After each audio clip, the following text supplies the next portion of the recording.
नमस्कार, आप देख रहे हैं डॉक्टर साहिब आपके साथ मैं हूं मुस्कान। दर्शकों, आज के इस एपिसोड में हम बात करेंगे और ये जानेंगे, हम देखते हैं कि कई बार छोटे बच्चों को अक्सर सर्दी खांसी की समस्या रहती है, सांस लेने में दिक्कत आती है। आज हम इसी पे खास बातचीत करेंगे और ये जानेंगे कि अगर बार बार सर्दी खांसी हो रही है या सांस लेने में छोटे बच्चों में दिक्कत आ रही है तो उसका क्या कुछ कारण हो सकता है। इसी पे तमाम जानकारी लेने के लिए आज हमारे साथ मौजूद है डॉक्टर श्रवण कुमार। आपको बता दें कि बिहार के जानी मानी नवजात शिशु रोग विशेषज्ञ हैं। सर नमस्कार, बहुत बहुत स्वागत है आपका। नमस्कार सर, आपसे जानना चाहेंगे कि अगर हम बात करें छोटे बच्चों की तो अक्सर देखा जाता है कि उन्हें सर्दी खांसी की समस्या हो जाती है, सांस लेने में दिक्कत आने लगती है। तो ये सब जो लक्षण है ये किस बीमारी का कारण हो सकता है, थोड़ा इस बारे में आप बताएं। जी।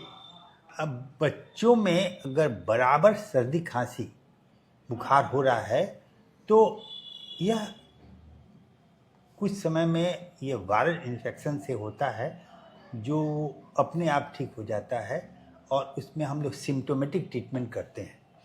लेकिन अगर वो बार बार हो रहा है तो यह एलर्जी हो सकता है।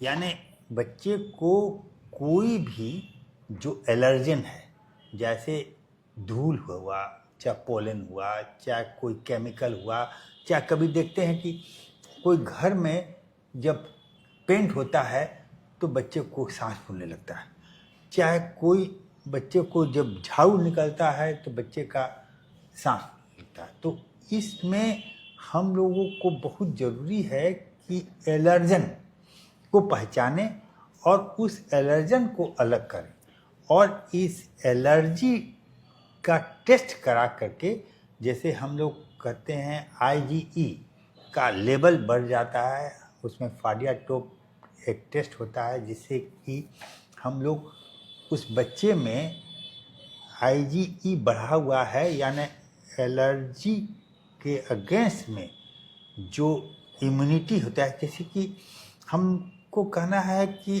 बच्चे हम लोग को कोई भी जो इन्फेक्शन होता है तो कुछ होता है प्रोटेक्टिव और कुछ होता है एग्जेजरेटिव। माने आप अगर जो कोई इन्फेक्शन बैक्टीरिया हुआ तो अगर उसके अगेंस्ट आपका इम्यूनिटी डेवलप करके पॉलीमॉर्फ ल्यूकोसाइट्स आपको डेवलप करेगा और आपको बच्चा का उसको प्रोटेक्ट करेगा।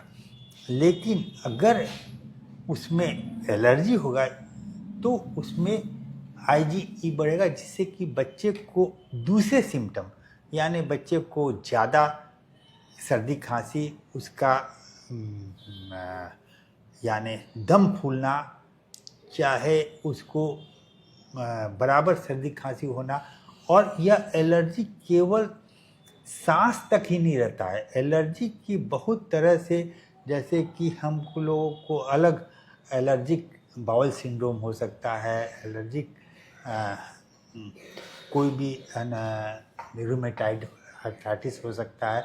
तो एलर्जी एक ऐसी चीज़ होती है जिसको हम लोगों को as early as possible detect करके हम लोग को पूरी तरह से उसका ट्रीटमेंट कराना ज़रूरी है, जिससे कि आगे वो खतरनाक बीमारी में नहीं बदले। जैसे कि अगर हम लोग ये एलर्जिक राइनाइटिस जो नाक बहते रहता है उसका सही ट्रीटमेंट लॉन्ग टर्म नहीं करते हैं तो वह दमा में बदल जाता है और वह बहुत ही खतरनाक होता है।